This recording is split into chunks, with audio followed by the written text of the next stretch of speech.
La presse sénégalaise, pour moi, c'était d'abord la radio, dans mon fin fond de Diourbel, où j'ai grandi. C'était la radio à une époque où Salimto rythmait nos vies. On disait il faut rentrer à la maison, le repas sera bientôt prêt, parce que Salimto nañu.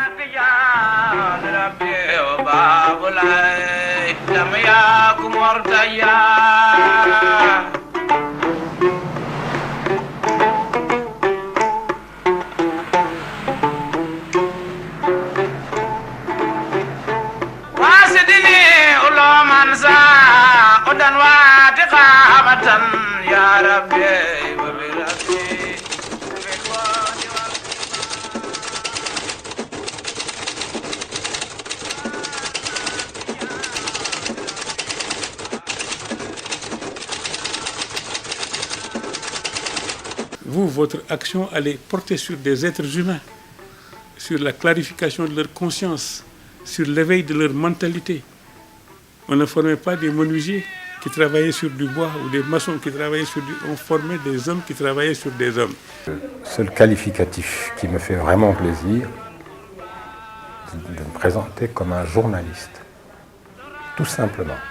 Car c'est ce que j'ai le plus aimé dans ma vie, c'est ce que j'ai le plus fait dans ma vie. C'est ce en quoi j'ai cru réellement comme activité qui puisse être utile à ma personne, à ma famille, à mon pays. Et on a l'impression que le journalisme n'existe en Afrique que quand il y a des élections. Donc on nous forme, on nous reforme, on nous reforme à comment on traite les élections. Or pour moi, je dis encore, la formation, le renforcement de capacités, c'est quelque chose à vie. Et si vous n'avez pas acquis les bons réflexes, si vous ne savez pas ce que c'est que l'éthique et la déontologie, ce n'est pas au moment des élections que vous allez acquérir ces connaissances. Vous prétendez, comme le font certains de mes collègues aujourd'hui, être les chiens de garde de la démocratie. Qu'est-ce qui c'est qui a fait du journaliste ce super monsieur qui règne un peu sur les régnants? Moi, je pense qu'il faut que nous soyons un peu plus modestes. Les expériences les plus marquantes dans la presse privée ont commencé avec le politicien en 1977, quand Mame Less Dia a lancé son journal, ensuite avec Promotion. Je pense que dans la période 77-82, c'est les deux principaux journaux qui portaient une voix libre, une voix alternative par rapport à la presse d'État qui existait à l'époque. On a donc une presse qui a des racines politiques très anciennes.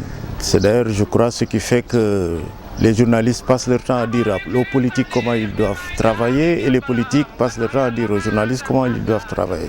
C'est un passé commun. Si jeunesse savait, si vieillesse pouvait.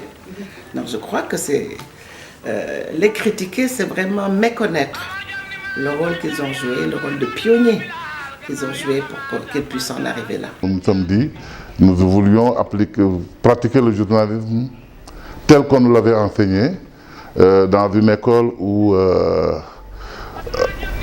la référence n'était pas la fac de lettres ou la fac de droit, mais qu'est-ce qui était professionnel et qu'est-ce qui ne l'était pas. La presse sénégalaise de manière générale est une presse qui a produit des grands noms.